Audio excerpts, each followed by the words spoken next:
하나님의 말씀은 사무엘상 19장 1절에서 7절까지 말씀 보도록 하겠습니다. 사무엘상 19장 1절에서 7절까지의 말씀 보도록 하겠습니다. 사무엘상 19장 1절에서 7절까지의 말씀입니다.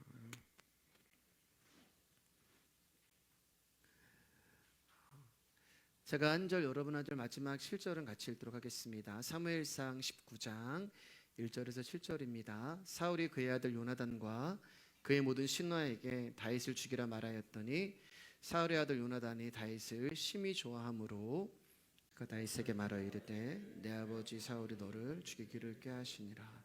그러므로 이제 청하노니 아침에 조심하여 은밀한 곳에 숨어 있어라. 내가 나가서 네가 있는 들에서 내 아버지 곁에 서서 내 일을 내 아버지와 말하다가 무엇을 보면 내게 알려주리라 하고, 요나단이 그의 아버지 사울에게 다윗을 칭찬하여 이르되 원하건대 왕은 신하 다윗에게 범죄하지 마옵소서. 그는 왕께 득죄하지 아니하였고 그가 왕께 행한 일을 심히 선함이니이다. 그가 자기 생명을 아끼지 아니하고 블레셋 사람을 죽였고 여호와께서는 온 이스라엘을 위하여 큰 구원을 이루셨으므로 왕의 일을 보고 기뻐하셨거늘 어찌 까닭 없이 다윗을 죽여 무죄한 피를 흘려 범죄하려 하시나이까. 사울이 요나단의 말을 듣고 맹세하되 여호와께서 살아계심을 두고 맹세하거니와 그가 죽임을 당하지 아니하리라. 우리 7절 같이 읽겠습니다. 요나단이 다윗을 불러 그 모든 일을 그에게 알리고 요나단이 그를 사울에게로 인도하니 그가 사울 앞에 정화같이 있었더라. 아멘. 우리 하나님의 말씀 오늘 제목 읽어볼까요? 시작. 땅으로 오신 하나님 나라는 교회입니다. 옆사람과 인사하겠습니다. 귀하십니다. 추운 날씨인데도 또 수예배에 와주셔서 감사를 드립니다. 오늘은 사무엘상 19장 전체를 나눠보도록 하겠습니다. 오늘 1절을 보면 사울은 요나단과 그의 모든 신하에게 다윗을 죽여라 라고 하는 명령을 이제 내립니다. 지난 시간에도 봤지만 사울이 죽인 자는 천천히요 다윗은 만만이로다 라는 여인들의 노래를 들은 날로부터, 그 여인들의 노래를 들은 그날 이후로부터 다윗을 향하여서 시기와 미움이 일어났다고 말씀드렸잖아요. 언젠가 자신의 자리에 다윗이 앉게 될지도 모른다는 불안감에 사로잡혀 사울은 다윗을 시기하고 미워하기 시작합니다. 어제까지 다윗을 좋아하고 귀하게 여겨서 집에 가지도 못하고 또 군대의 장이라는 상까지 주며 자기 옆에 두었던 사울인데 여인들이 전해주는 노래에 다윗을 향하여 경계하고 질투를 하기 시작하는 거예요. 여러분, 사실 여인들의 노래라고 하는 그것은 다른 사람의 말을 이야기하는 거예요. 다시 말씀드려서 다윗의 말이 아니라는 것입니다. 그러니까 사울은 지금 당사자인 다윗의 말을 들어본 것도 아니고 다윗의 생각이 어떤지도 알지도 못한 채 다른 사람의 이야기만 듣고 이사울이 죽인 자는 천천히요 다윗은 만만이로다라고 하는 말만 듣고 다윗을 오해하기 시작하는 거예요.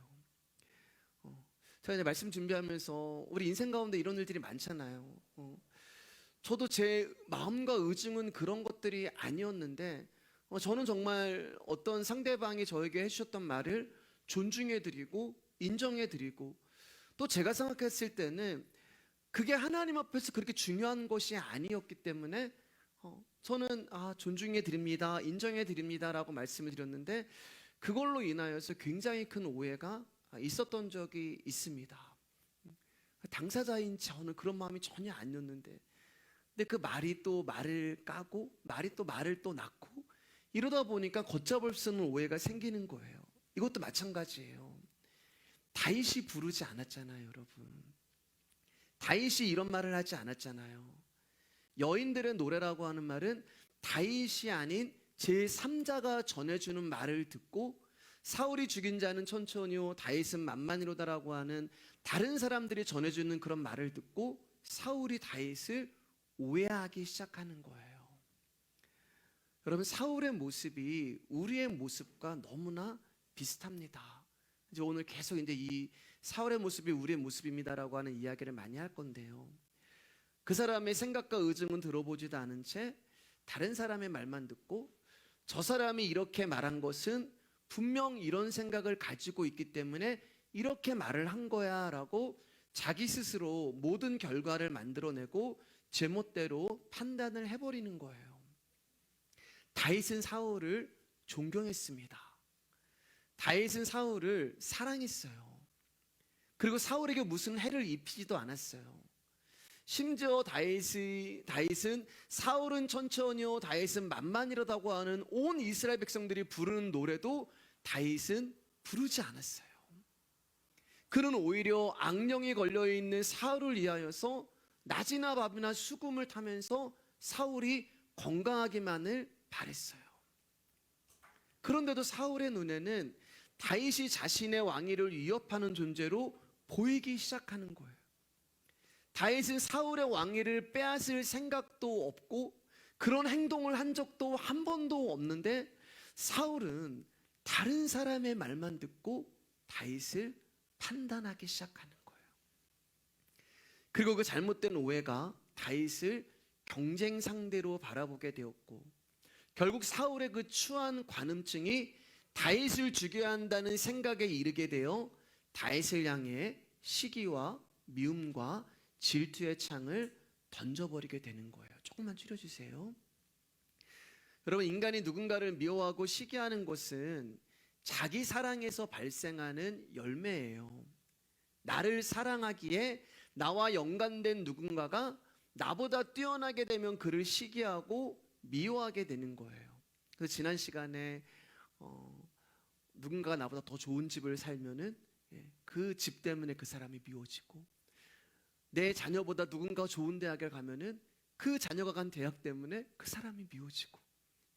근데 그런 모든 것들이 다 나를 사랑하는 것에서 발생하는 열매예요. 나를 사랑하기 때문에 다른 사람을 향해서 질투가 나고 시기가 나고 미워지게 됩니다.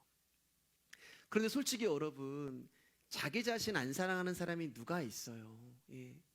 그러니까 우리는 전부 다 미워하고 시기하고 질투하는 사울이라는 거예요. 사람이라는 존재는 누군가를 사랑할 수 있는 자가 아닙니다. 어떤 분들은 하나님을 믿는다면 사람이 달라져야 하고 성격도 달라져야 하고 언어도 달라져야 한다고 이야기를 해요. 맞아요, 여러분. 제가 주장하는 것도 그거잖아요. 우리는 반드시 변할 거예요.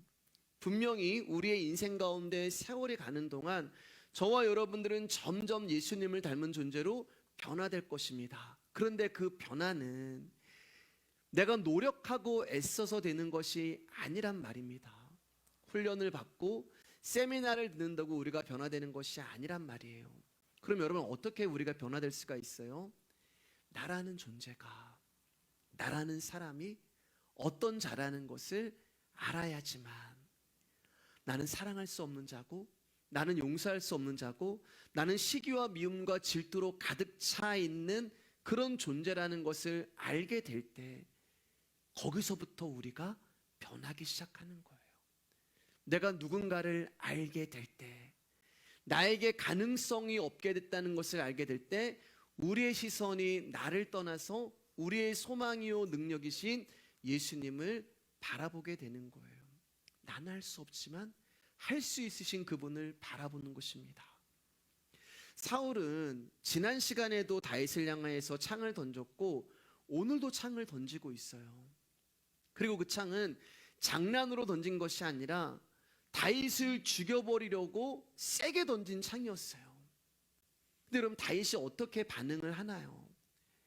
한 번은 사울이 실수로 던졌다고 하지만 두 번째는 여러분 장난이 아니잖아요. 그러면 다윗도 화가 나서 자기에게 날아온 그 창을 잡고 사울을 향해서 얼마든지 던져도 돼요. 더군다나 여러분, 다윗이 어떤 사람이에요? 돌멩이 하나로 골리앗이라고 하는 그 사람의 이마의 정중앙에 딱 맞춰버리는 명사수 중에 명사수였어요. 명사수였단 말입니다. 사울은 실패하지만 다윗은 한 번 던지면 실수가 없는 존재였어요. 그런데 다윗은 자기에게 날아온 창을 주워서 사울에게 던지지 않습니다. 그저 피하기만 해요. 저는 이게 최고의 영성이라고 생각을 합니다. 예. 그리고 닮고 싶은 모습이고, 왜냐하면 이 모습이 바로 예수 그리스도의 모습이기 때문에 그래요. 지금 다윗은 예수 그리스도를 예표하고 있거든요. 어제까지 예수님을 향해서 사람들이 호산나 우리의 왕이 되어달라고 외쳤습니다. 그랬던 자들이 이제는 예수님을 향해서 돌을 던지고 침을 뱉고 때리고 욕하고 십자가에 못 박아 죽여버리는 거예요.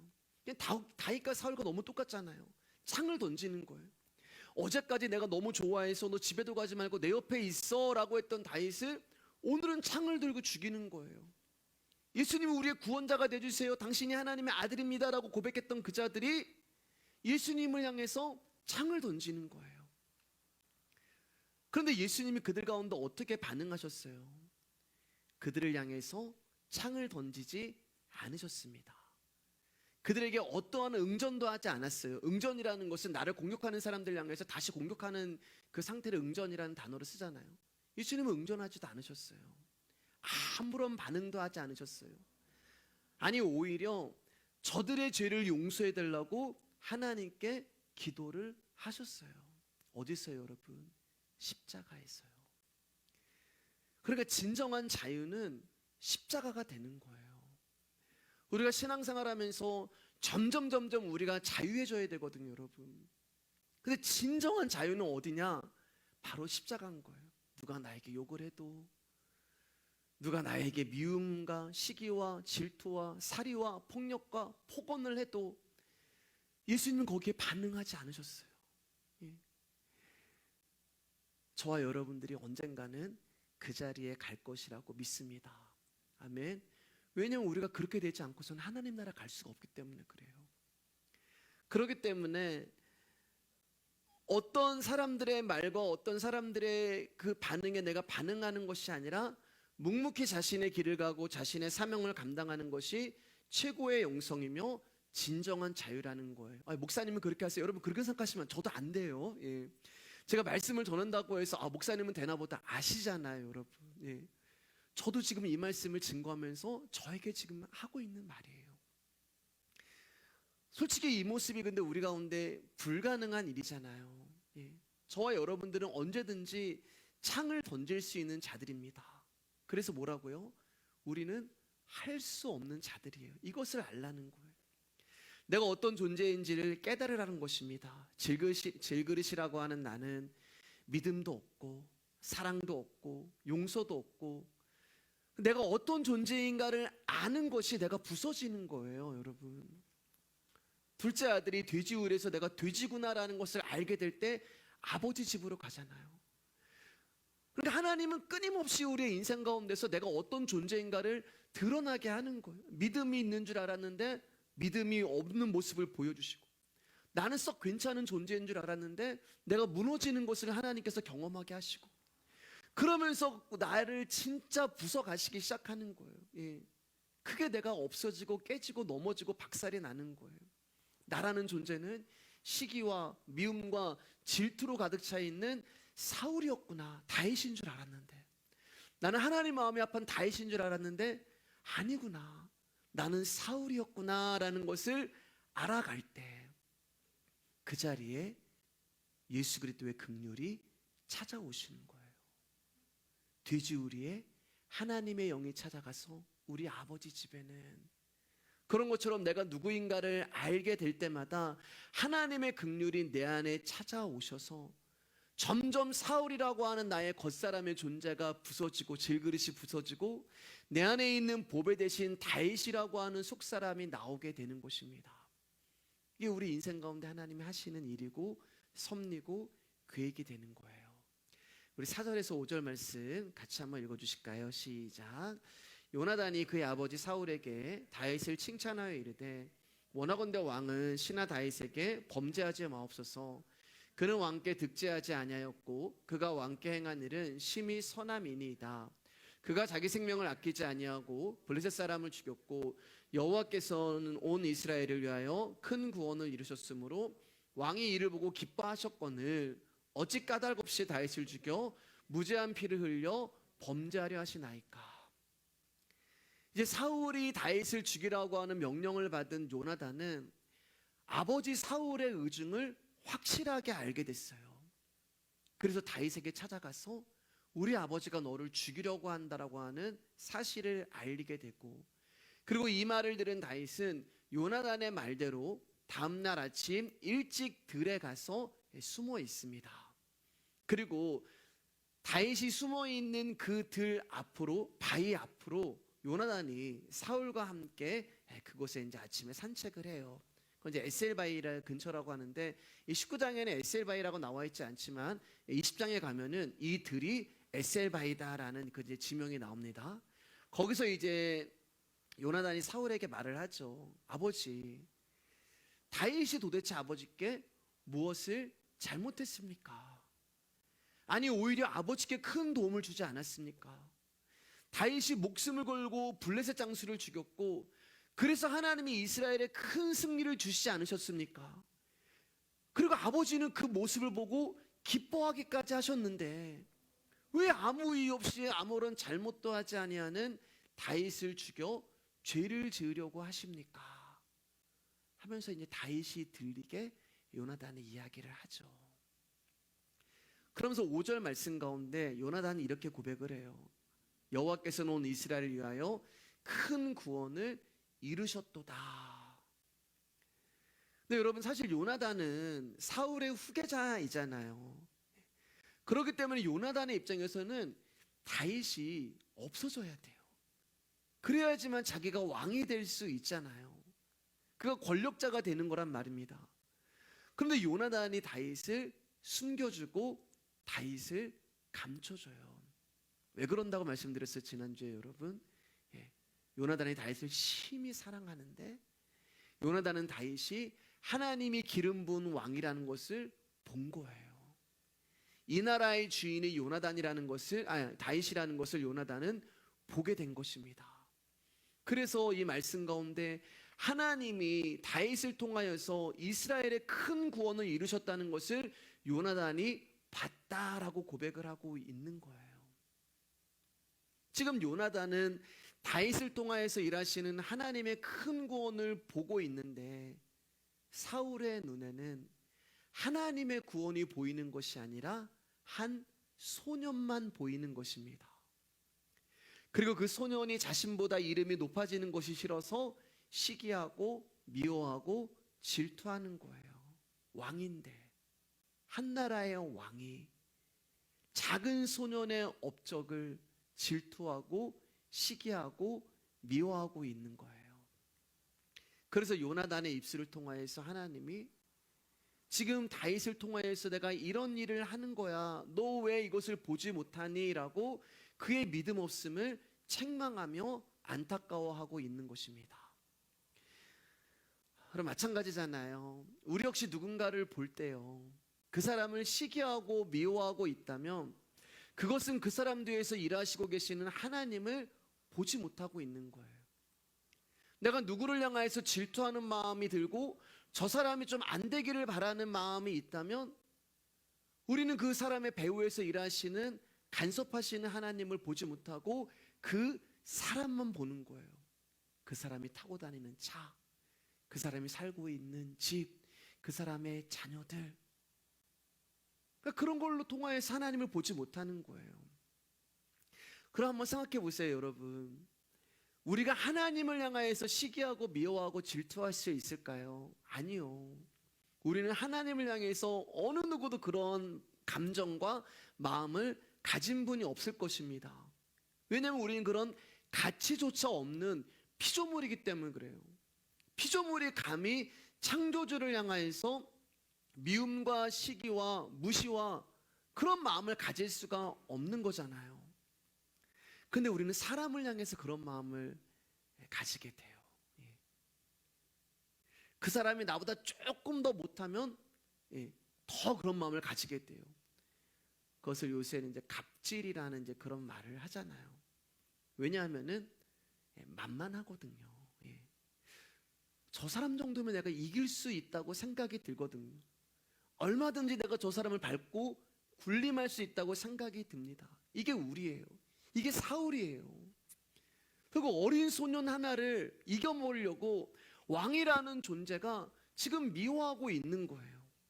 때문에 우리가 이 시기와 미움을 이길 수 있는 길은 하나님을 보는 방법밖에 없는 것입니다. 하나님을 본다는 것은 사람을 보지 않는다는 것이 포함되어 있는 거예요. 하나님을 바라본다는 건 사람이 보이지 않는 거예요. 지난 시간에 제가 이제 18장 사무엘상 18장 말씀을 전하면서 이런 질문을 드렸죠. 우리 안에 사울과 같은 마음이 찾아올 때 누구를 향하여서 시기하는 마음이 들고 미워하는 마음이 들고 심지어는 죽여버리고 싶은 그런 마음이 들 때 내가 왜 높아져야 하는가라고 하는 질문을 스스로에게 해보시라고 말씀을 드렸습니다. 저와 여러분들은 사실 다른 사람보다 더 잘되고 높아져야 하고 성공해야 할 이유가 없어요. 우리는 이미 그 모든 것을 뛰어넘은 것입니다. 나라는 존재는 하나님으로부터 징계를 받아 마땅히 죽어야 하고 벌레보다 못한 존재인 할 말 없는 죄인이고 할 수 없는 죄인인데, 이러한 나를 하나님의 아들이 찾아오셔서 당신의 백성으로 만들어 주셨다는 이 은혜를 알게 된다면 사실 우리는 누군가를 향해서 시기와 미움과 업신여김과 무시가 나올 수가 없는 거예요. 정말 이 은혜를 안다면, 내가 누구인 줄 알고 내가 어떻게 구원을 받았고 내가 어디서 구원을 받은지를 안다면 우리는 하나님 앞에 감사와 찬양과 기쁨만 나오게 되어 있는 것입니다. 이게 하나님을 보는 거예요. 누군가가 나보다 뛰어난 일을 하였다면 그 사람은 하나님이 그 배후에서 일을 하셨기 때문에 그 사람을 잘되게 하신 거예요. 그 사람을 잘되게 하시기 위한 것은 하나님의 영광을 나타내기 위한 것이란 말입니다. 그럼 못되게 하셨다면 그 어려움 가운데서도 하나님의 영광이 드러나게 하시는 거예요. 그러니까 우리는 잘 살든 못 살든 잘 되든 못 되든 우리가 구할 것은 나의 영광이 아니라 하나님의 영광인 것입니다. 이게 우리가 하나님을 보는 거예요. 자, 6절 7절 계속 읽겠습니다. 제가 읽어드릴게요. 사울이 요나단의 말을 듣고 맹세하되 여호와께서 살아계심을 두고 맹세하거니와 그가 죽임을 당하지 아니하리라. 요나단이 다윗을 불러 그 모든 일을 그에게 알리고 요나단이 그를 사울에게 인도하니 그가 사울 앞에 전과 같이 있었더라. 요나단은 사울의 말을 믿었어요. 그리고 다윗에게 이 소식을 알려줬습니다. 만약에 그 아버지의 그 맹세를 의심했다면 다윗을 다시 부르지는 않았겠죠. 근데 믿었어요. 그리고 7절 보면은 그가 사울 앞에 전과 같이 있었더라. 그러니까 마치 다윗이 이제 사울 옆에서 다시 수금을 타고 군대의 장으로 사울을 위해 충성했다는 말로 끝이 납니다. 이렇게만 사울과 다윗의 이야기가 끝이 나면은 굉장히 훈훈하고 흐뭇한 아름다운 해피엔딩이 될 것인데, 이 두 사람의 드라마는 이렇게 끝이 나는 것이 아니라 좀 더 어려운 갈등과 심한 관계 속으로 들어가게 돼요. 우리 8절에서 10절 말씀 같이 읽어주실까요? 시작. 전쟁이 다시 있으므로 다윗이 나가서 블레셋 사람들과 싸워 그들을 크게 쳐 죽이매 그들이 그 앞에서 도망하니라. 사울이 소녀 단창을 가지고 그의 집에 앉았을 때에 여호와께서 부르시는 악령이 사울에게 접하였으므로 다윗이 손으로 수금을 탈 때에 사울이 단창으로 다윗을 벽에 박으려 하였으나 그는 사울의 앞을 피하고 사울의 창은 벽에 박힌지라 다윗이 그 밤에 도피하매. 얼마 후에 블레셋과 전쟁이 다시 일어났습니다. 그리고 전쟁에 나간 다윗은 이번에도 크게 승리를 했어요. 그러자 시기와 미움이라고 하는 광기가 다시 사울의 마음에서 살아나기 시작했어요. 그러자 또다시 자신을 위하여 수금을 타던 저 다윗이 언젠가는 이 왕위에 앉게 될 거라고 하는 생각이 들자 자기 옆에 있는 단창 들고 다윗을 향하여서 던져버렸습니다. 죽이려고 했어요. 분명 사울은 요나단의 말을 듣고 자신이 다윗을 질투한 것을 인정했고 회개하고 돌이켰어요. 그리고 내가 다시는 다윗을 죽이지 않겠다고 결심까지 하고 맹세까지 했습니다. 그러면 그 모습은 요나단의 말을 들어주는 척했던 사울의 위선이고 거짓이었을까요? 저는 그렇게 생각하지 않아요, 여러분. 그 순간만큼은 진짜였다고 생각해요. 그 순간만큼은 진심이었을 것입니다. 그러면 지금의 사울의 모습은 어떻게 설명해야 할까요? 제가 고민하다가 답을 내렸습니다. 간단하더라고요, 여러분. 저를 갖다가 대입하니까 딱 답이 나오더라고요. 사울의 모습이, 제가 오늘 이 말 많이 한다고 했잖아요. 사울의 모습이 나의 모습이기 때문에 그래요.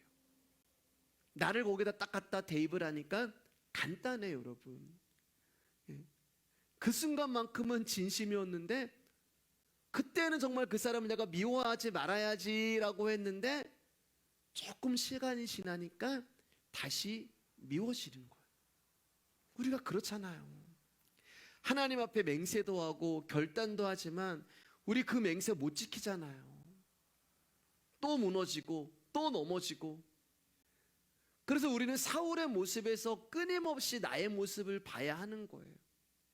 하나님의 말씀을 대하면서 수시로 마음을 가다듬고 믿음에 대한 굳은 결심을 하기도 합니다. 그런데 내 마음이 내 마음대로 안 되잖아요. 진짜 내 마음인데 내 마음대로 미워하지 말아야지. 미워하지 말아야지 하는데 진짜 미운 거 있잖아요. 용서해야지 하는데 분노가 나오고, 축복해줘야지라고 하는데 그 사람이 좀 안 되기를 바라고, 시기하지 말아야지. 근데 어느 날 질투가 나오고, 사랑해야지 하는데 짜증이 나오고. 이게 솔직한 우리의 모습이잖아요. 그래서 로마서 7장 18절에서 21절에서 이렇게 얘기합니다. 제가 읽어드릴게요. 내 속 곧 내 육신에 선한 것이 거하지 아니한 줄을 아노니 원함은 내게 있으나 선을 행하는 것은 없노라. 내가 원하는 바 선은 행하지 아니하고 도리어 원하지 아니하는 바 악을 행하는도다. 만일 내가 원하지 아니하는 그것을 하면 이를 행하는 자는 내가 아니요 내 속에 거하는 죄니라. 그러므로 내가 한 법을 깨달았노니 곧 선을 행하기 원하는 나에게 악이 함께 있는 것이로다. 이게 우리들의 실존이고 우리들의 상태라는 거예요. 여러분, 우리들 중에 누가 미움을 원하고 시기를 원해요? 우리는 전부 사랑을 원하고 우리는 전부 믿음을 원합니다. 그런데 이상하게 우리에게서 보여지는 것은 미움과 시기이며 불만과 불평과 불신앙인 거예요. 말씀을 나누는 것보다 다른 사람 이야기하는 게 진짜 더 재밌잖아요, 여러분. 한 번 용서하고 9번 증오하는 게 우리예요. 나중에는 그 한 번 용서한 것도 잊어버려요. 사랑하는 것보다 사랑받기 원하는 게 우리고, 받은 은혜는 잊어버려도 내가 조금 은혜 베푼 거는 죽을 때까지 잊어버리지 않아요. 남에게 준 상처는 기억 못하면서 내가 남에게 받은 상처는 잊어버리지 않아요. 다른 사람에게 매일 서운해하고 섭섭해하면서 내가 다른 사람을 평가하고 비판하고 자신은 안 그런 척하고, 이게 우리의 모습이에요. 여러분, 이 모습은 사울의 모습이 아니에요. 저의 모습이고 여러분의 모습입니다. 그래서 다시 말씀드리지만, 사울이라고 하는 나라는 존재를 가지고 주님 앞에 끊임없이 나아가면서 우리는 주님의 긍휼을 구해야지만 우리가 살아갈 수가 있는 거예요. 여러분, 하나님은 당신의 백성이 윤리적이고 도덕적인 사람으로 달라지기를 원하시는 것이 아니라, 하나님은 당신의 백성이 인간이 할 수 없음과 자기 실체를 발견하고 하나님의 값없는 은혜를 의지하기를 원하십니다.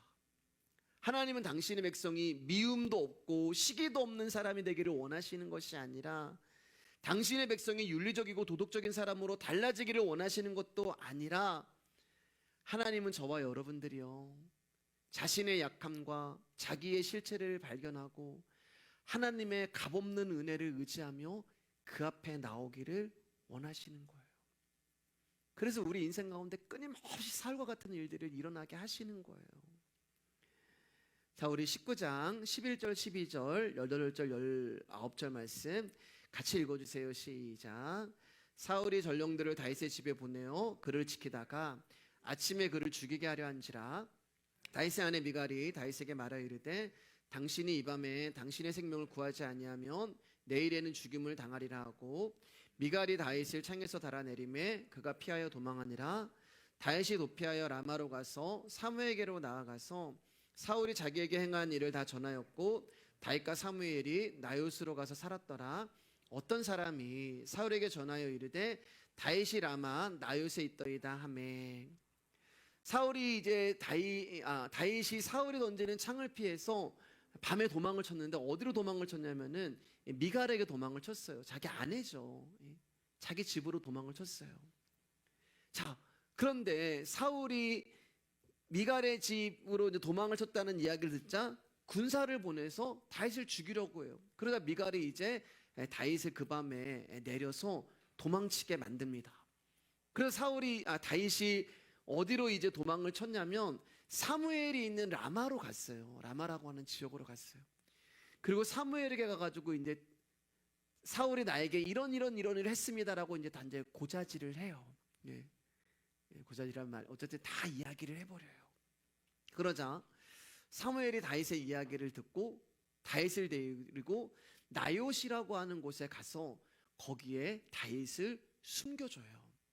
나요시라고 하는 것은 지명이 아니라 선지자들이 그 선지자의 생도, 오늘날로 말하면 이제 신학생들이 이제 사는 어떤 기숙사 같은 숙소를 얘기하는 거예요. 거기에 다윗을 피신시켜 줍니다. 근데 오늘 보면 어떤 사람이 또 나오죠. 어떤 사람이 근데 사울에게 다윗이 지금 라마에 있는 나요스에 있다라고 하는 정보를 흘려보내게 됩니다. 그러자 사울은 다윗을 죽이기 위해 이제 그곳으로 군사들을 보내는데 재미있고 놀라운 일이 이제 일어나기 시작합니다. 우리 20절 21절 말씀 한번 읽어주실까요? 시작. 사울이 다윗을 잡으러 전령들을 보냈더니 그들이 선지자 무리가 예언하는 것과 사무엘이 그들의 수령으로 선 것을 볼 때에 하나님의 영이 사울의 전령들에게 임함에 그들도 예언을 한지라. 어떤 사람이 그것을 사울에게 알림해 사울이 다른 전령들을 보냈더니 그들도 예언을 했으므로 사울이 세 번째 다시 전령들을 보냈더니 그들도 예언을 한지라. 이 전령들은 이제 군인들이에요. 다윗을 잡으러 온 그 부하들, 사울의 부하들에게 하나님의 영이 임한 거예요. 지금 어디냐면 나요시라는 장소에 여러분 기억하세요. 선지자들이 모여 있는 곳. 다시 말하면 하나님의 말씀이 주인이 되어 살아가는 장소를 말하는 거예요. 하나님의 영이 다스리는 곳이에요, 나요스는. 근데 그 나요스로 사울의 부하들이 딱 다윗을 잡으러 왔는데 어떤 일이 일어나요? 사울의 부하들이 예언을 하기 시작하는 거예요. 선지자들이 하는 예언을. 그러니까 이 소식을 들은 사울이 두 번째 부하들을 보냈는데 그 부하들도 그곳에 도착하자마자 예언을 하고, 세 번째 군사들을 보냈는데 그들 역시 하나님의 영에 의해 동일한 일을 하기 시작하는 거예요. 자, 그러자 22절 24절입니다. 같이 읽어주실까요? 시작. 이에 사울도 라마로 가서 세구에 있는 그 우물에 도착하여 물어 이르되 사무엘과 다윗이 어디 있느냐? 어떤 사람이 이르되 라마 나요스에 있나이다. 사울이 라마 나요스로 가니라. 하나님의 영이 그에게도 임하시니 그가 라마 나요스에 이르기까지 걸어가며 예언을 하였으며, 그가 또 그의 옷을 벗고 사무엘 앞에서 예언을 하며 하루 밤낮을 벗은 몸으로 누웠더라. 그러므로 속담에 이르기를 사울도 선지자 중에 있느냐 하니라. 보내는 부하들마다 하나님의 영에 사로잡혀 예언을 함으로 다윗을 죽이는 일이 실패하자 마침내 사울이 직접 다윗을 제거하기 위하여 나요스로 오게 됐어요. 근데 어떤 일이 일어나요? 사울에게도 하나님의 영이 임하여 그 역시 예언을 하는데, 사울은 조금 특별하게 예언을 해요. 어떻게 예언하냐면은 왕궁과 권위를 상징하는 왕의 의상을 벗어버리고 알몸이 돼버린 거예요. 벌거벗은 몸으로 사무엘 앞에서 예언을 하는데 하루를 꼬박 밤낮을 예언을 하고 있는 거예요. 즉 하나님의 영 앞에서 그가 입고 있었던 왕으로서의 모든 체면과 지위가 무너지고 벌거벗은 몸이 되는 거예요. 하나님의 영 앞에서 우리가 어떠한 모습으로 왔을지라도 하나님은 우리가 입고 있는 죄의 옷을 벗겨버리고 당신의 옷으로 입혀주는 거예요. 다윗을 죽이러 왔던 사울이 지금 하나님을 경배하는 선지자의 무리들과 함께 다윗의 왕되심을 예언하고 있는 거예요. 그래서 거기서 속담이 생긴 거예요. 사울도 선지자 중에 있느냐. 여러분, 다윗은 하나님이 기름 부으신 이스라엘 왕이에요. 그렇기 때문에 여러분, 다윗은 죽을 수가 없어요. 다윗은 예수 그리스도를 예표하잖아요. 아무리 사울이 창을 던지고 사람을 보내 그를 죽이려고 해도 다윗은 죽을 수가 없습니다. 말씀을 보면 요나단을 통해, 미가를 통해, 또 사무엘을 통해 다윗이 죽음을 피하는 것 같지만 아닙니다. 그분은 죽으실 수가 없는 분이에요. 왜냐하면 다윗을 통하여 하나님은 지금 우리 가운데 당신의 아들 예수 그리스도를 보여주고 계시기 때문에 그래요. 예수 그리스도는 생명의 근원이고 원천이시기 때문에 사망이 그를 만질 수도 없어요. 세상의 왕은 예수님을 시기하고 미워하고 질투하여 십자가에 그를 죽여버리지만 십자가에 죽으신 것은 예수님이 아니라고 말씀드렸어요. 십자가에 죽으신 것은 예수님이 이 땅에 오실 때 입으셨던 육신이라고 하는 인간의 몸이지 예수님의 생명은 죽지 않으십니다. 그 모습을 다윗을 통하여서 사무엘상에 성경이 딱 감춰놓고 우리 가운데 복음을 지금 알려주고 있는 거예요. 여러분, 제가 오늘 설교를 하면서 내 안에 사울이 있음을 잊지 말라고 몇 번이나 말씀을 드렸습니다. 우리가 사울이란 말이에요. 그런데 여러분, 사울이었던 저와 여러분들이 이 밤에 이곳에 와서 이 추운 날씨에 사울이었던 우리가, 나만 사랑했던, 나를 위해 사랑하고 다른 사람을 미워하고 다른 사람을 죽여버리고 심지어 예수 그리스도 십자가에 못 박아버렸던 저와 여러분들이 이 밤에 하나님의 말씀을 듣고 있어요. 자기 땅에 오신 예수님을 영접하지 아니하였고 그분을 시기하고 미워하고 십자가에 못 박은 사울인 우리에게 어떤 일이 일어난 거예요. 그 어떤 일이 무엇일까요, 여러분? 사울이 지금 다윗을 죽이려고 왔는데 어떤 일이 일어났잖아요. 하나님의 영이 우리에게 임하신 것입니다. 하나님의 영에 우리가 사로잡힌 거예요. 그러니까 어떤 일이 일어나요? 나의 겉옷과 속옷이 다 벗겨져 버리는 거예요. 그리고 예수 그리스도가 십자가에 올라가시면서 벗어놓으셨던 그 겉옷과 속옷이 우리 가운데 입혀지는 것입니다. 그래서 그 옷으로 말미암아 우리가 예언을 하게 되는 거예요. 여러분, 예언이 자꾸만 우리가 뭐 앞일에 대해서 어떤 권사님한테 어떤 주회종한테 가서 이렇게 될 거, 그거는 무당이나 하는 거예요. 성경에서 말하는 예언이라는 것은 앞으로 되어질 일을 말하는데 그 앞으로 되어질 일이 우리의 생사화복을 이야기하는 것이 아니라요. 성경에서 여러분 그 점쟁이들이 하는 거죠. 성경에서 말하는 예언은 앞으로 되어질 하나님 나라의 일을 말하는 거예요. 그 하나님 나라의 일이 뭐예요, 여러분? 이 땅에 오신 예수 그리스도를 말하는 것입니다. 예언은 아무나 하는 게 아니에요. 예언은 아무나 받는 것이 아니에요. 예언은 아무에게나 들리는 것이 아니에요. 왜냐하면 이것은 하나님 나라의 비밀이기 때문에 그렇습니다. 그런데 저와 여러분에게 이 비밀이 들리고 있다는 말이에요. 이 성경의 예언이 지금 들리고 있는 거예요. 그래서 말씀은 듣는 것이 아니라 그분의 영에 사로잡혀서 이 말씀이 들리는 거예요. 하나님의 영이 저와 여러분 안에 임하니까 하나님 나라의 비밀이 예언이신 예수 그리스도의 이야기가 내 안에 들리기 시작하는 거예요. 그래서 사울이었던 저와 여러분을 그분이 부르시고 붙들어 주시는 은혜로 말미암아 복음을 알게 되고 하나님을 아버지라고 부르는 믿는 일이 일어나게 된 것입니다. 그게 예언이고 그게 구약에서 했던 예언이고 저와 여러분들은 앞으로 되어질 그 예언이 우리 안에서 이미 성취가 된 거예요. 예수 그리스도로 말미암아요. 이제 말씀을 조금씩 정리할게요, 여러분. 이스라엘은 하나님 나라예요. 다른 나라와 다르게 하나님의 왕이 되시고 하나님이 통치하심으로써 하나님을 나타내고 하나님을 보여줘야 할 나라가 이스라엘이란 말입니다. 근데 이스라엘이 이 통치를 거부했어요. 그리고 사람의 통치를 받기를 원했습니다. 그로 인해서 세워진 나라가 사울의 나라, 사람의 나라가 된 거예요. 사울의 나라가 되었다는 것은 하나님의 뜻에 순종하는 나라가 아닌 사람의 뜻이 중심이 되어 있는 나라를 말하는 것입니다. 그런데 여러분 잘 보세요. 사울이 왔잖아요. 근데 사울의 나라에 지금 사람의 뜻이 중심이 되어 다스리는 이 나라에 하나님의 영이 다스리는 선지자의 나라가 지금 나요시라고 하는 선지자의 나라가 등장을 한 거예요. 사울이라고 하는 땅이라는 세상에 지금 나요시라고 하는 하나님 나라가 침노에 들어오기 시작하는 것입니다.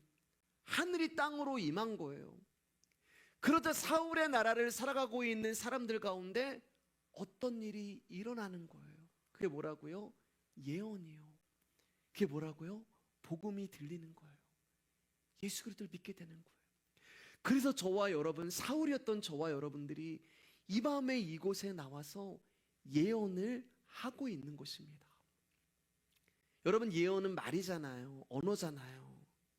하나님의 영이 지배하는 나라는 자신의 뜻과 목적을 위해 사는 것이 아니라 하나님의 말을 증거하는 것에 목적이 있어요. 하나님의 영은 나의 말을 하지 않게 하고 하나님의 말을 하게 하십니다. 하나님의 다스림을 받는 자는 하나님의 말을 하게 되어 있고 이 말을 하는 자를 무리들을 나얏 하나님 나라라고 이야기하고 오늘날 그곳을 교회라고 이야기해요. 그러면 사랑하는 여러분, 교회가 하나님 나라면 그 하나님 나라의 중심이 하나님의 말씀이라면, 예언이라면 여러분, 우리 말씀 위의 교회는 어떤 모습이 되어야 하겠어요? 예배 드리는 것이 교회의 목적이 아니에요. 충성하고 헌신하고 봉사하는 것이 교회의 목적이 아니에요. 교회의 목적은 오직 하나님의 예언이신 말씀만이 선포되어지는 것이 교회가 되어야 하는 것입니다. 그렇기 때문에 교회는 하나님의 말씀만 제대로 선포되어지면 돼요. 다른 거 조금 못해도, 다른 거 조금 없어도 우리가 하나님의 이 진리이신 예수 그리스도의 말씀만 제대로 선포되어지면, 그 하나님의 말씀이 진리의 기둥과 터로 존재하면 교회는 부족함이 없는 거예요. 부끄러움이 없는 것입니다. 사람의 뜻과 사람의 말을 버리고 하나님의 뜻과 하나님의 말씀하는 그것에 굴복하는 것만으로 교회는 완벽한 것이고 완전한 것이 되는 거예요. 여러분, 교회가 왜 말씀에서 멀어지는 줄 아세요? 그것은 말씀이 돈이 되지 않기 때문에 그렇습니다. 분명히 마태복음 보면은 사람이 떡으로만 살 것이 아니요 하나님 입에서 나오는 모든 말씀으로 살 것이라고 이야기를 하셨단 말이에요. 근데 솔직히 어떻게 하나님 말씀으로 어떻게 살아가요? 이 세상을 살아가는데 돈이 있어야죠. 떡이 있어야죠. 그러면 예수님이 그렇게 말씀하신 이유가 뭘까? 그런 세상이 있다는 것을 알라는 거예요. 사울이라고 하는 이 땅이라고 하는 세상 가운데 하나님의 입에서 나오는 말씀으로 살아가는 세상이 있다는 것을 누군가는 좀 보여주라는 거예요. 누군가는 좀 드러내고 누군가는 좀 나타내라는 거예요. 근데 교회가 오늘날 그 일을 하지 못하니까 말씀과 멀어지는 거예요. 예수님이 누구인지도 몰라요. 복음이 뭔지도 몰라요. 말씀은 돈이 되지 않습니다. 말씀은 세계 곳곳에 선교사를 보내지도 못해요. 말씀은 어려운 사람을 구제하지도 못해요. 그래서 오늘날 교회가 말씀보다 돈을 힘으로 삼게 되고 돈을 하나님으로 믿게 되는 거예요. 그러나 그것은 교회가 아니에요, 여러분. 교회의 가치는 하나님의 말씀에 있는 것입니다. 돈이 되지 않아도, 선교사를 보내지 못해도, 어려운 사람을 구제하지 못해도 교회가 존재할 수 있는 유일한 길은, 유일한 힘은 오직 하나님의 말씀에 있는 것입니다. 교회는 오직 말씀으로 승리하는 거예요. 여러분, 교회가 진리의 말씀을 힘으로 삼지 않는다면 결국 교회는 무너지고 부패해지게 되는 거예요. 여러분, 오늘날 많은 교회가 왜 부패해져요? 돈이잖아요. 그들이 그 돈으로 많은 선교사를 보내고 많은 구제를 하고 많은 건물을 세우고, 근데 결국 그 돈 때문에 부패해지고 무너지잖아요. 여러분, 오늘날 목사들이 무너지는 이유가 돈 때문이잖아요. 여러분, 교회가 진리의 말씀을 힘으로 삼지 않는다면 그 교회는 무너지고 부패해지는 것입니다. 그렇기 때문에 교회는 어떠한 상황에서도 떡으로 사는 것이 아니라 하나님의 말씀으로 살아가는 것을 지키고 증거해야 되는 사명이 있는 거예요. 이를 고집해야 되는 거예요.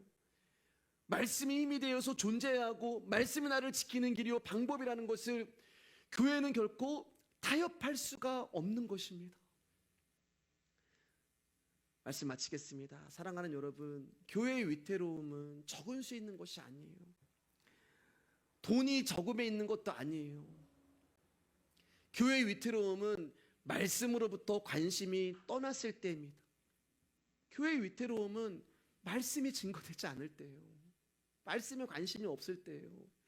진리보다 교회가 눈에 보이고, 진리보다 사람이 눈에 보이고, 진리보다 내 교회를 세상에 보여주고 싶어하고, 외적인 것으로 교회의 조건을 갖추고 싶어할 때, 그때가 교회가 위험하고 교회가 위태할 때고 교회가 부패해져 가는 거예요. 그래서 교회는 끝까지 말씀에 거하는 것을 싸워야 하는 것입니다. 여러분, 우리 교회 이름이 말씀의 교회잖아요. 말씀의 교회는 말씀만 보여주면 됩니다. 네. 여러분, 우리 교회가 세상적인 외적 조건으로 교회를 지키려고 한다면 우리는 더 이상 교회의 일을 할 수가 없을 거예요. 교회를 지키는 것은 사람이 아니라 하나님이십니다. 그렇기 때문에 저와 여러분들은 하나님 편으로 살면 돼요. 비록 무화과 나무에 소출이 없고 감람나무에 열매가 없고 외양간에 가축이 없다 할지라도, 다른 데서는 막 기적이 일어나고 다른 데서는 축복이 일어나고 우리의 교회는 그런 것이 없다 하더라도 말씀만으로, 예수 그리스도만으로 만족하는 성도가 있는 곳이 나이옷이 되는 것입니다. 사랑하는 여러분, 이 교회를 위해서 또 여러분들이 그 교회가 되시기를 주님의 이름으로 축복합니다. 오늘은 여기까지 하겠습니다.